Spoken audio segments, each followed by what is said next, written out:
Welcome everybody. Brian Fouts here, and welcome to this event. I am subbing in for Hannah as she is on her way to the airport to go to an event. So I'm going to be stepping in for her today and covering a really cool topic.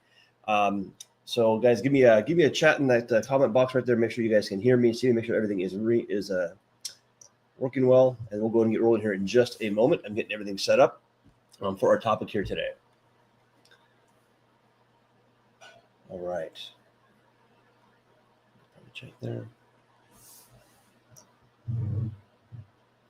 All right, everybody. So the topic for today is going to be, how is wealth destroyed? So this is a pretty interesting topic when you think about wealth, about accumulating wealth, and actually passing wealth on even generationally. So wealth is destroyed, and there's lots of ways that wealth can get destroyed. And obviously there's lots of ways that you can retain and make sure that wealth lasts. So we're going to get into that topic here today, and how you can actually keep your wealth, but also how it is destroyed. So let's kind of dive on into that real quick. Let me go ahead and share my screen.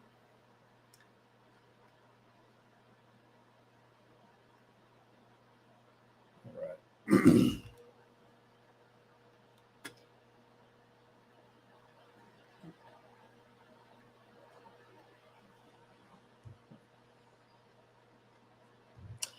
All right, everybody should be able to see my screen. So think about this. So when you think about wealth, think generationally, because you've probably heard the saying that wealth is destroyed in 3 generations. So what that means is that, let's say that one generation or one person or one couple creates wealth.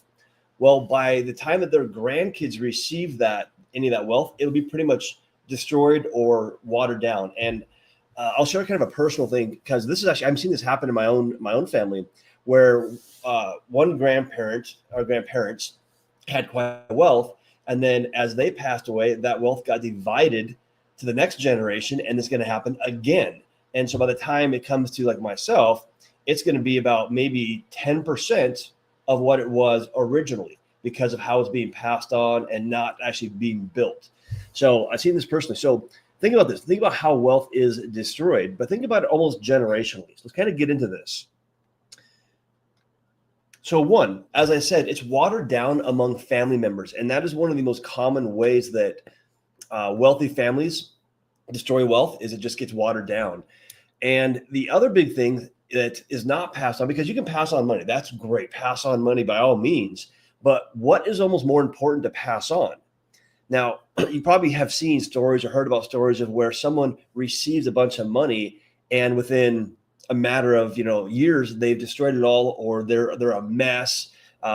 Maybe they got into some bad habits. The money did not do them any good, and that is one of the more important things when you understand about passing wealth on or creating wealth. It's great, but when you pass it on and you don't make sure the people that are receiving the wealth are essentially, I don't want to say responsible enough. But yeah, you've got to be responsible enough to receive that wealth. And so the lack of wealth knowledge being passed on is one of the key things that is missed, and that destroys wealth generationally. Hey, Dex, how you doing, man?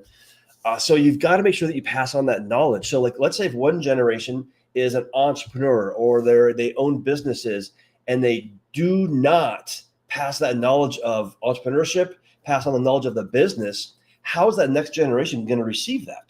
Well, they might just go crazy and blow all the money and go to Vegas, right? Unfortunately, I have seen that happen in some people, acquaintances, where the money was actually almost poisonous to them because they didn't have that knowledge of how to handle it.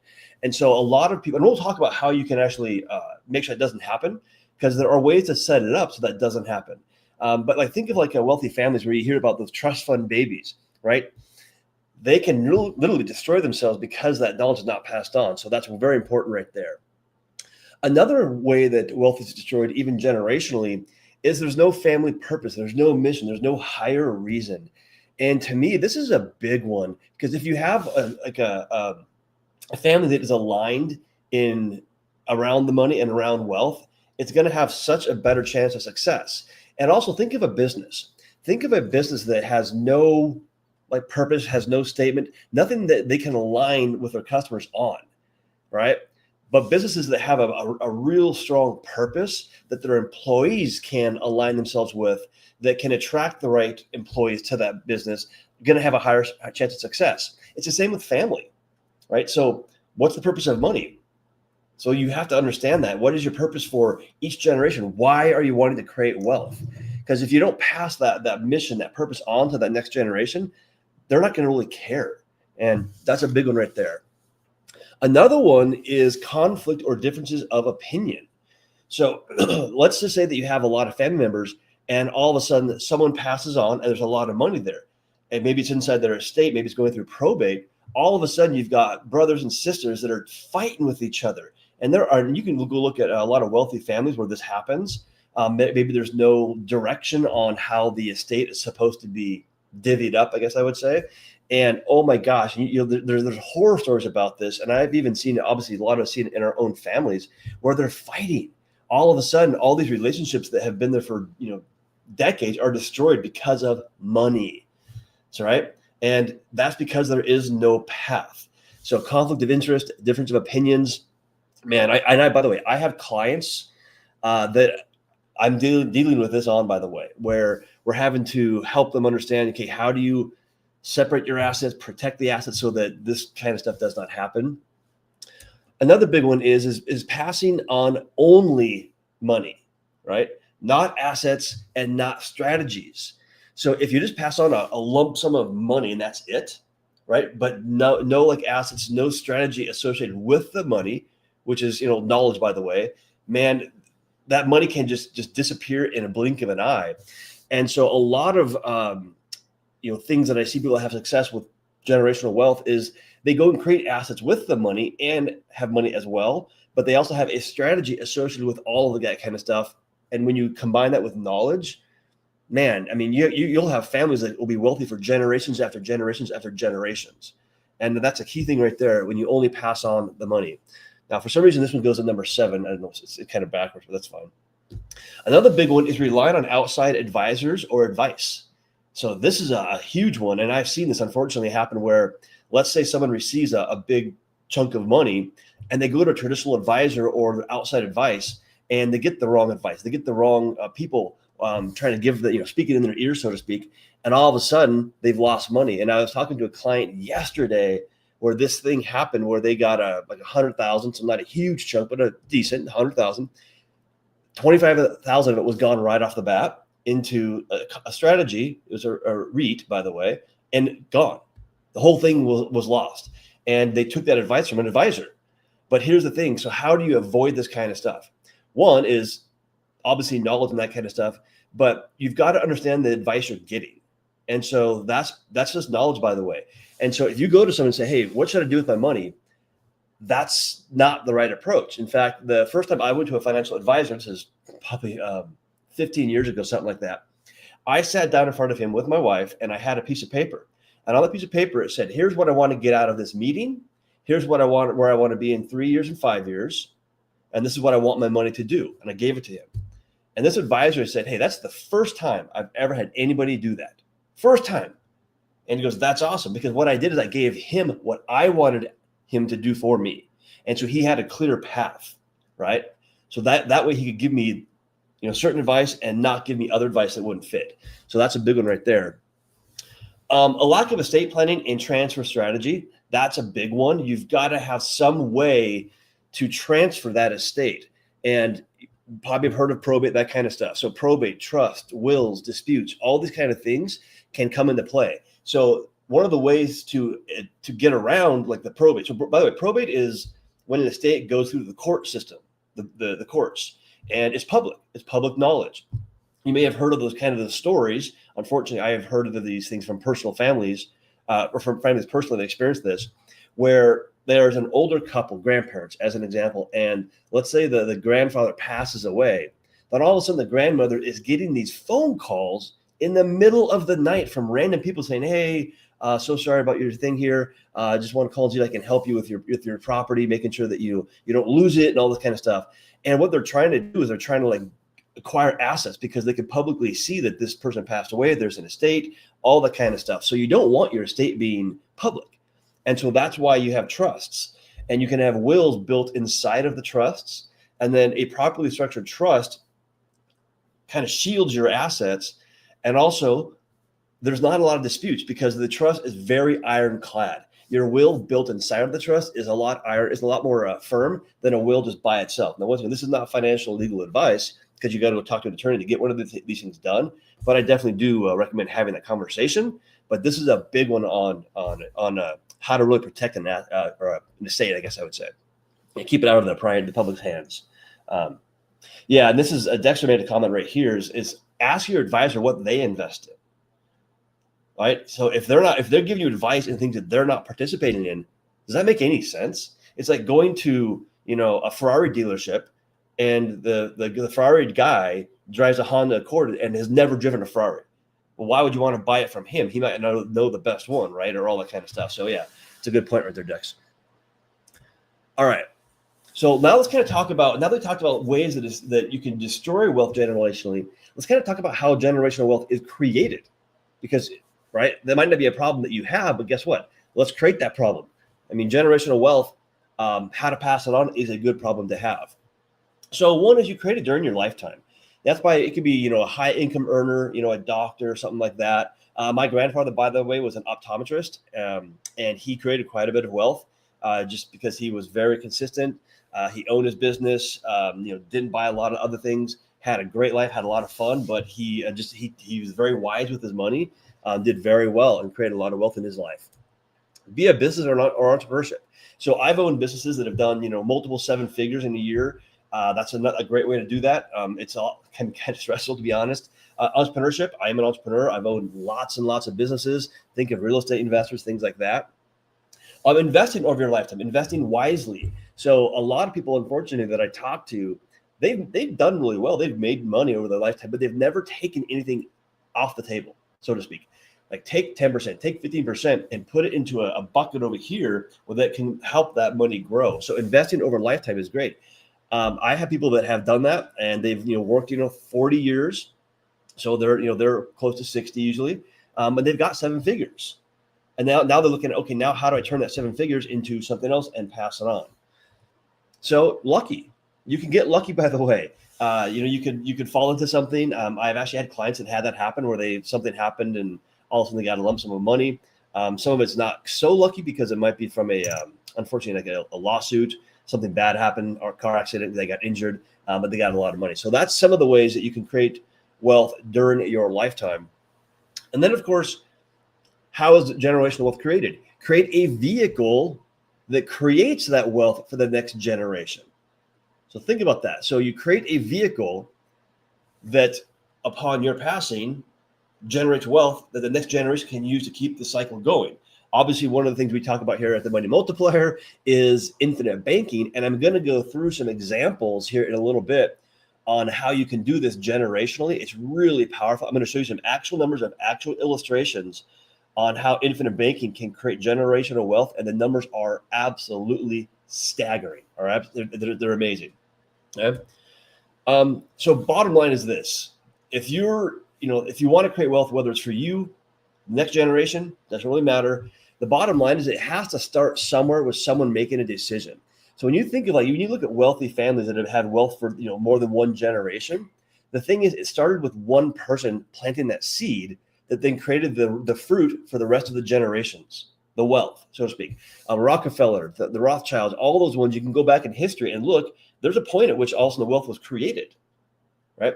And that person, they may not have seen all that wealth. They may have seen a little portion of it, maybe a sliver of it, but they knew that generationally, there was going to be a lot of wealth. So they created that plan for the next generation or 3 generations down the line. And that's a big one, is you kind of have to start that process. And it starts with you. And it's a weird thing to think about this. And I talked to a lot of clients about this where we say, hey, I want to create generational wealth. And we kind of talk about it a little bit. And I say, it's kind of weird, or they might say this, is that I'm not going to see that wealth, but my kids are, my grandkids are. So it's kind of a weird thing. I feel good about it, but at the same time, I'm like, I might not see the numbers they're going to see. So like for me, like when I first was, my 20s, early 20s, I wish I had done entrepreneurship. I wish I had done real estate or something like that, because I would be able to create a lot of wealth in those earlier years. And I had a great job back then, don't get me wrong, but it wasn't wealth at all. Hey Shane, thanks, man. Yeah, so this is a cool one right here. So we're gonna go through how you can do this. And this is a cool thing for anybody, whether you're a grandparent, whether you're in your 20s getting started. This is a great thing to start thinking about. And it's juvenile infinite banking policies. So these are infinite banking policies that are for kids under the age of 18. So they're 17 or under. And this is a great way to do it. Now, I usually don't recommend you starting infinite banking or doing this with juvenile policies. It's usually the second or third step. So I call this the waterfall effect. And I wish I had a graphic for this. I can pull it from a whiteboard, but I'm not going to. But by waterfall effect, what I mean by that is, well, actually, can I do this? Nope. I thought I could write on the thing. I can't. But anyway, so think of like a waterfall effect where you have like your family tree, so to speak. And you, if you're like the grandparents or the parents, you're at the very top. You're the patriarchs. And then you have all of the generations below you. So where does it start? When you're starting to create generational wealth or infinite banking, it starts at the top. And then I call it the waterfall effect. Then you keep going down through the generations doing policies. And so you might not, you do policies on you first, maybe. And then it's the next generation, your kids, if they're adults, and then grandkids. Or if you have kids that are young like me, my kids are 15 and under. I'm first, my wife's first. And then we do policies on the kids. And then as I go through my life and they get older and maybe have kids of their own, grandkid policies. And so I'm passing on the knowledge of infinite banking to all those generations and also funding the policies. And eventually they'll take over the funding as well. So juvenile policies are pretty powerful because you can start when they're born. So everybody always asks, well, when's the first time I can start a policy? Well, it's right away. It's immediate. Within 2 weeks. They have to have a social security card. I think it's about 2 weeks to get that usually. So once they have that, you can start a policy. Pretty cool. So how much can you do on a child? Well, the coverage amounts are based upon the guardians or parents of them. So let's say if I have a $500,000 policy, which I do have one that's about 550, my kids can get up to 550 on them. Or I can get a policy up to that death benefit on them. Now, here's the kind of interesting thing about juvenile policies, because they are a bit unique. The guardian must be covered first. So this is kind of interesting, right? So if you go to a life insurance company or agent and say, hey, I want to get a policy on my 5-year-old, I'm going to say, okay, great. So what kind of coverage do you have? Oh, I don't have any death benefit coverage. Then I'm going to be like, well, are you insurable? Yeah, I'm pretty healthy. Okay, you can't do it on your 5-year-old. Unless there's a very good reason, which there probably is not. You have to be covered first because, and this is a weird way to say it, is there a financial loss if the parent passes away or the guardian passes? Yes. Is there a financial loss if the child passes? No. So they want you to insure the income first, which is you or the income earner. So keep that in mind. The other way that you can do it on a child without being insured is if the guardian is uninsurable. In that case, so let's say both parents are uninsurable, then you can do policies on the kids without you being covered first. So kind of keep that in mind. Okay, this is a kind of a cool one. So there are grandparent policies. And so what's a grandparent policy and what do I mean by that? A grandparent, so if I have a child that has kids and I'm a grandparent, I can get policies on the grandkids without the parents or the guardians having coverage or being insurable, all that kind of stuff. There's a limit on the death benefit. It's $100,000, and the parents have to do the application for their kids. But I, as a grandparent, can get policies on my grandkids up to a certain amount without any kind of qualifications on the guardians. So some cool things. And so the last time I did the presentation, I had quite a few, like half a dozen grandparents reaching out to me saying, I did not know this. And the grandparent, by the way, had infinite banking policies, but had never heard this before of grandparent policies. And their kids, the adult kids, were not really interested in getting policies yet. So they were able to go and get them on the grandkids. So that was kind of fun. Now, this is kind of interesting. You must treat all kids equally. So what I mean by that is, let's say for me, I have a 15, 12, and 10-year-old. Okay, I cannot go get a policy on just the 15-year-old. The insurance company is going to say, well, why are you doing that? Why wouldn't you treat all kids equally? So you've got to get policies on all the kids at the same time if they're all under 18, and they got to be equal too. So you can't do a $500 per month premium on like my daughter Zoe. I can't do $500 on her, and then on my youngest daughter Chloe, I can't do $100 on her. They've got to be equal or close to, and they can be equally based upon premiums and death benefit, by the way. So it's either one. So you can kind of manipulate it a little bit, but that's kind of an interesting aspect of juvenile policies is you must treat the kids equally. So there you go. Now, why juvenile policies? So this is the fun part. I'm going to show you some actual examples of illustrations here. It's because you'll get 10 to 15 times the money for the next generation. So what do I mean by that?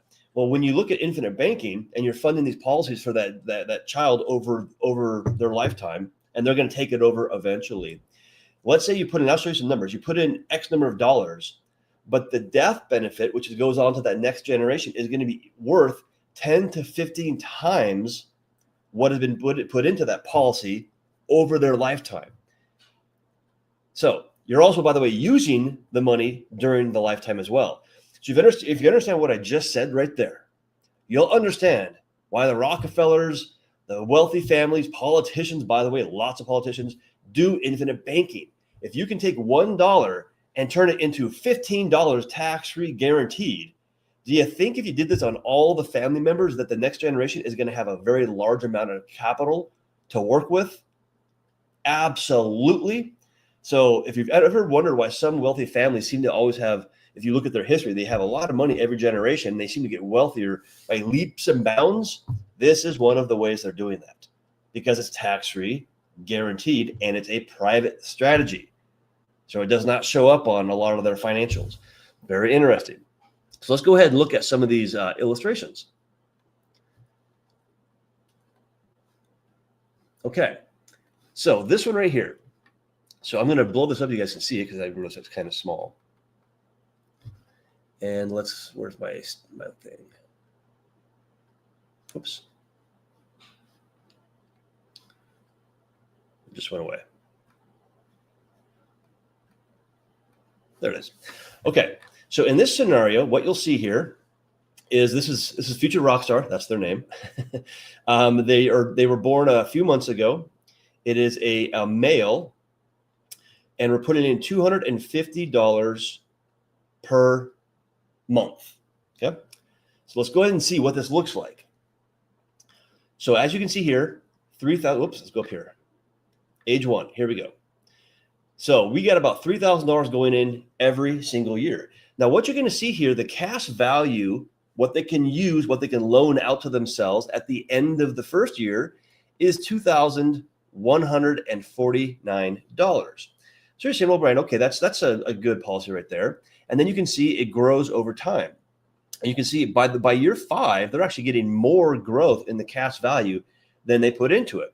But once again, since this is a juvenile, a young person, they have a long time, a long life for compounding to start catching up. So let's kind of look at the numbers and how this policy evolves over their lifetime. So let's just go look at year 18 or age 18 right here. So what do we see here? So we're going to see that they have $68,000 right here of cash value available to use. So at 18, maybe they graduate high school, they want to go into college, or maybe they want to go be an entrepreneur, whatever. This is something that they can now use, or you as the guardians or parents can now use to help them get started. But the cool thing is, unlike a 529 or some other kind of college savings plans, that money never stops growing, and they can use this perpetually throughout their entire life. Also notice the death benefit. It is $530,000, yet they've only put in, well, like $50,000. So if you do the math right there, that's pretty amazing right there.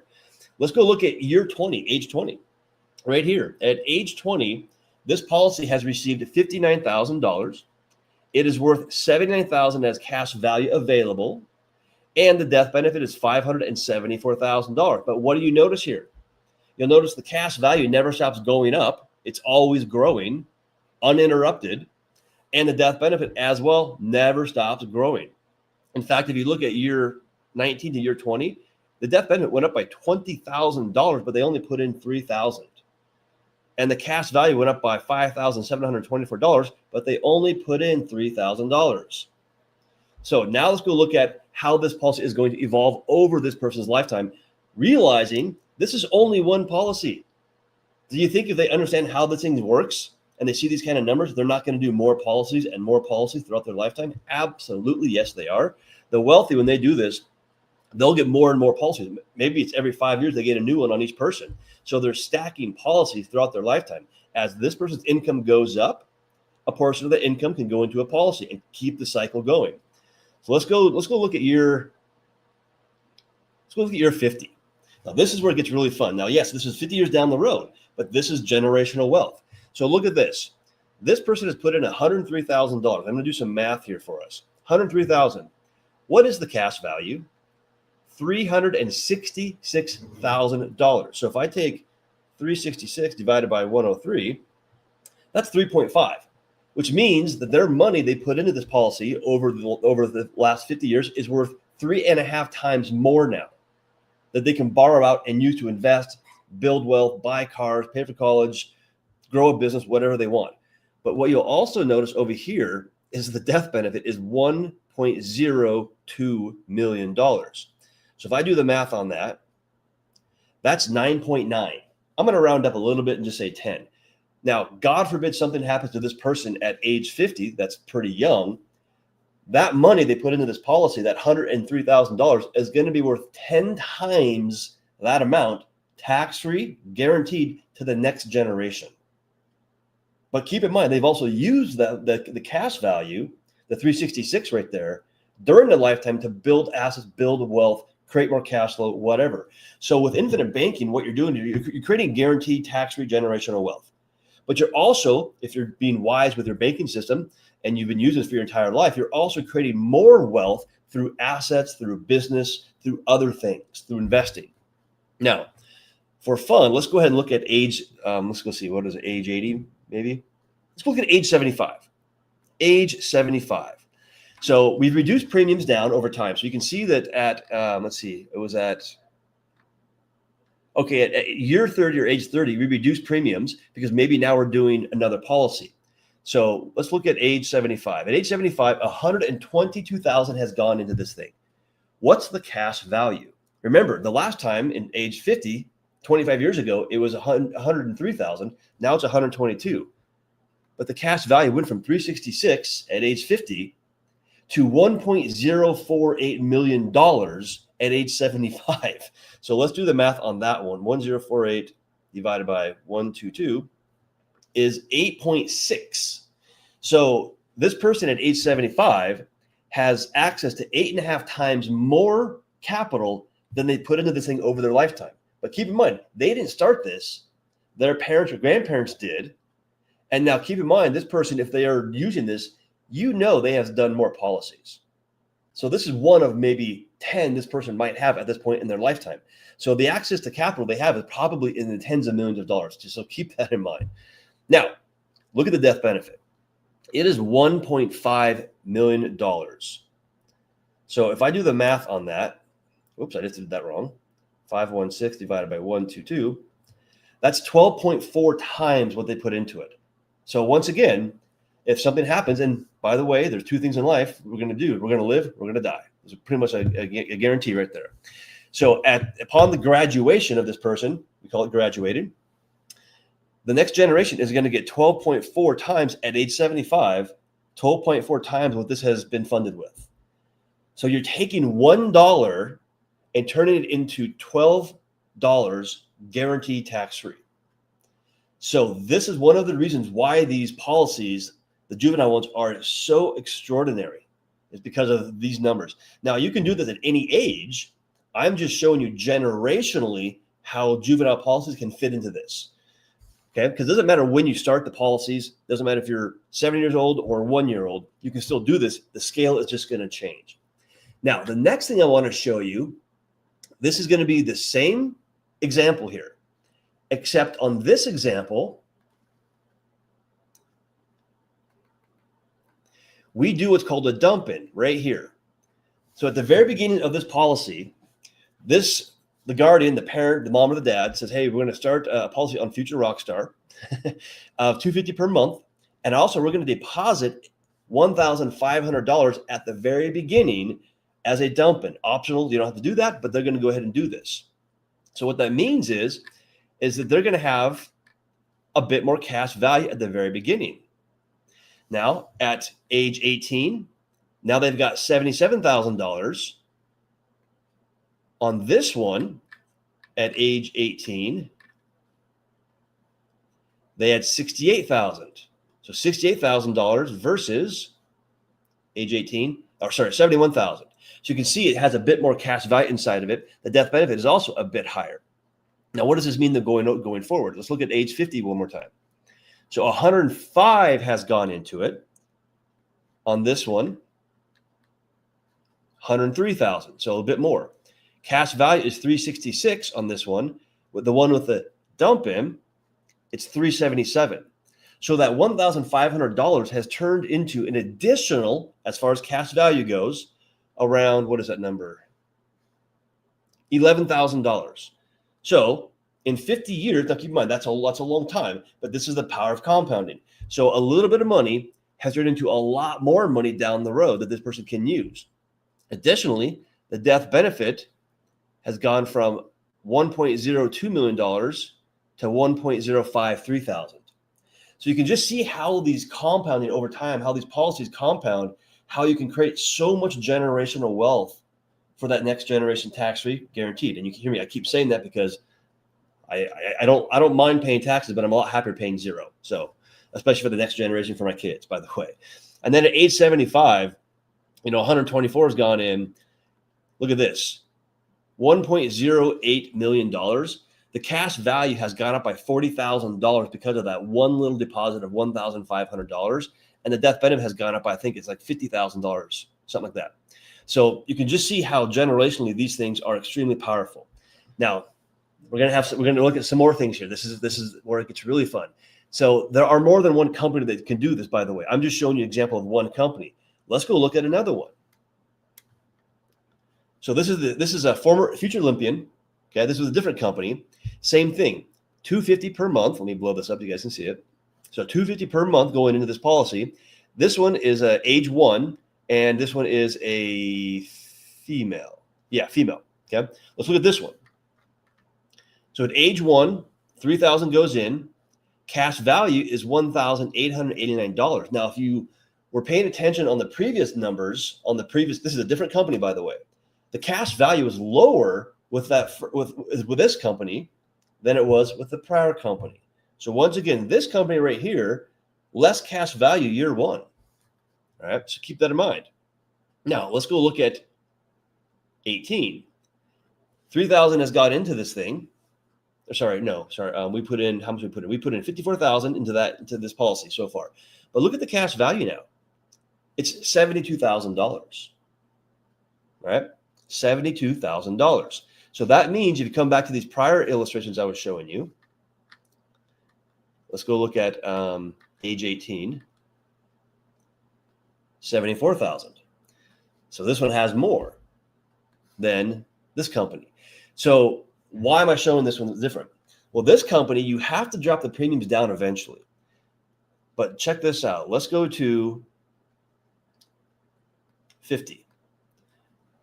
102 has gone in. Look at the cash value. So 102,000, the same as the other company, by the way, $102,000. The cash value on this one is $445,000. Keep that number in mind. On this one at age 50, 103, so $1,000 more has gone in. The cash value is 366. 366 versus 445. That's a big difference, right? Okay. So that is a consideration.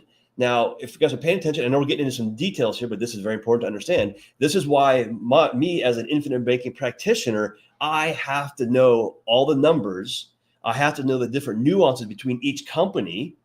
I have to know how they perform over time, depending on age of the person, gender, all that kind of stuff, so that I can inform you, the client, how these things work, because I'm not going to just go take something off the shelf and slap it in front of you without going through these different nuances. Because Yes, this company has a significantly higher cash value, but check out the death benefit.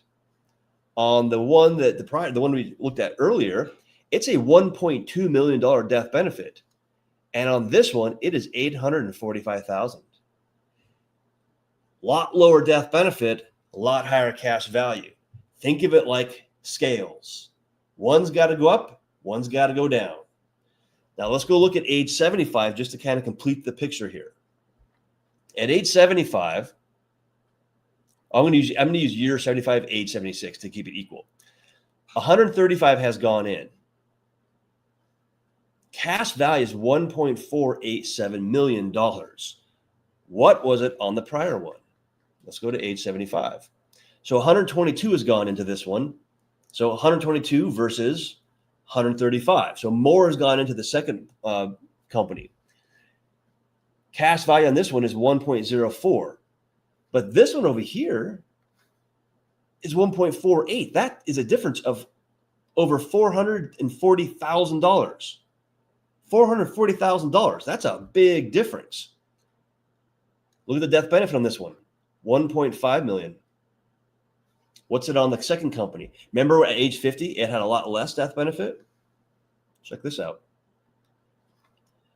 At age 75, the second company, you put a bit more into it. You put about $10,000 more into it. The death benefit is now $300,000 and more than the first company. So as you can see, these companies perform differently throughout their lifetime. Second company, so company B, had a smaller death benefit at age 50 and a higher death benefit at age 75 and a higher cash value. You put a slightly bit more into it. So these are the nuances between each company. So if you're thinking about generational wealth, this is definitely information that you should be not taught, but you should be getting from the specialist that you're talking to. So this is part of this information here for you guys. Now, the last thing I'm going to mention is on company B.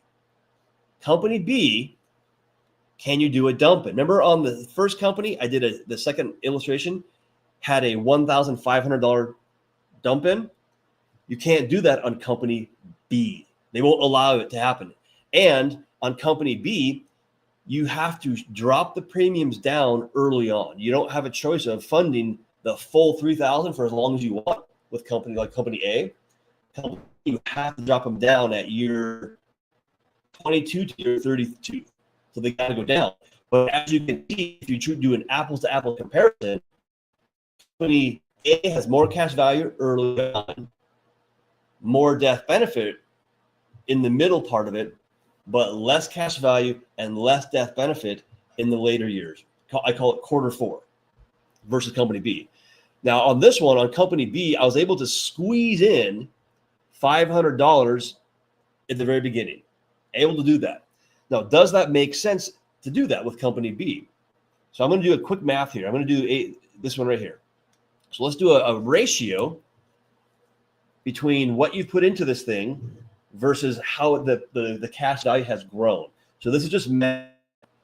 So I'm going to do 1, 6, 7, 9. All I'm doing is doing ratios here of what you're getting out of it. So on this one, you put a $500 dump in at the very beginning. Cash value is $1.67 million. The total premiums that have gone in are $161,000. So your cash value is 10.4 times what you put into the policy. So that's the multiple. Now, just for the heck of it, let's go look at the first policy with no $500 dump in. You can see that your cash value is less. So it's less, and the amount you put in is also less. So let's look at the efficiency of doing a $500 dump in versus not doing it. So once again, it's just math. So 1.487 divided by 135 or 136, 10.9 multiple. So what that means is doing the dump in made your multiple of how much cash value you have versus what you put in less. The policy with no dump in is actually more efficient from a multiples perspective, meaning you're getting more cash value versus what you put into it. Now, the overall cash value and death benefit is less, but the multiple is better. So what I look at that for is, well, what would that help me decide? It would help me decide whether I want to do one policy or do multiple policies that are just as efficient as this one. In my opinion, I would want to do multiple policies that are efficient versus just trying to do one policy and shove a bunch in the front of it, because it's not going to be as efficient down the road. Because more than one policy, as you can see, is going to get you a lot more cash value, a lot more death benefit, and a lot more generational wealth. So anyways, I want to share with you how these policies work, because these are real illustrations, real policies that we do for clients all day long. And I got a private question here. Someone asked, hi, hey, Brian, how can I get in touch with you? I'm going to go ahead and put up my information. So, and I'll put it in the chat box as well. So you can reach out to me at brian@chrisnagel.com, or you can schedule a call with me at brian.beyourownbanker.com. So once again, I'll go ahead and put these in the chat box. But yeah, these are pretty interesting things. I find this is fascinating. I've done this presentation a few different ways on juvenile policies and generational wealth. But if you understand how this works and you realize, my gosh, I can plant a seed for a couple hundred. I mean, you could do a policy for $100 a month for a juvenile. You don't have to do $250. You can do $100 a month. It's going to have the exact same ratios. And so if you understand that, you understand, like, oh my gosh, this can be the seed for my next generation.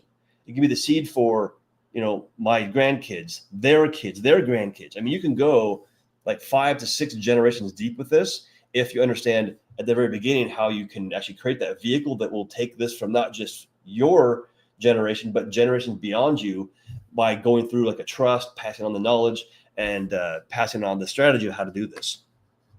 But it's extremely powerful. Yeah, and I kind of geek out on this kind of stuff. It's kind of why I talk so fast. But yeah, I find this stuff just amazing. But yeah, any questions, any thoughts on this? Yeah, Marcus is very interesting. Yeah, Dave. Yeah, it's pretty crazy how these things work. Yeah, and then of course, Shane and Dex and you guys are actually experiencing this kind of stuff. You've been looking at this stuff for quite some time. But yeah, you've heard me talk about this before.